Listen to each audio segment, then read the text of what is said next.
ದೆಹಲಿಗೆ ತೆರಳಿದ್ದ ಶಾಸಕಿ ವಾಪಸ್ಸಾಗಿದ್ದು ದೆಹಲಿಯಿಂದ ಬೆಂಗಳೂರಿಗೆ ವಾಪಸ್ಸಾದ ನಯನ ಮೋಟಮ್ಮ ಮಾಧ್ಯಮಗಳಿಗೆ ಪ್ರತಿಕ್ರಿಯೆಯನ್ನ ನೀಡದೆ ಶಾಸಕಿ ತೆರಳಿದ್ದು ಇತ್ತ ಬಿಕೆ ಹರಿಪ್ರಸಾದ್ ಕೂಡ ಬೆಂಗಳೂರಿಗೆ ವಾಪಸ್ಸಾಗಿದ್ದಾರೆ.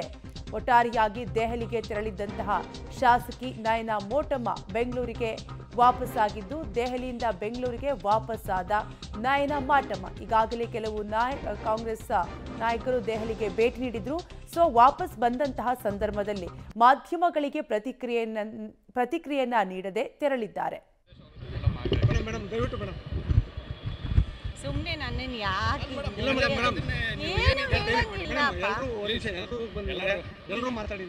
ಯಾರು ಮಾತಾಡಿದ್ದಾರೆ? ಇನ್ನು ಅಲ್ಲಿ ಎಲ್ಲ ಅಲ್ಲೇ ಇದಾರಲ್ಲ. ನನಗೆ ನಾಳೆ ಕ್ಷೇತ್ರಕ್ಕೆ ಹೋಗ್ಬೇಕು.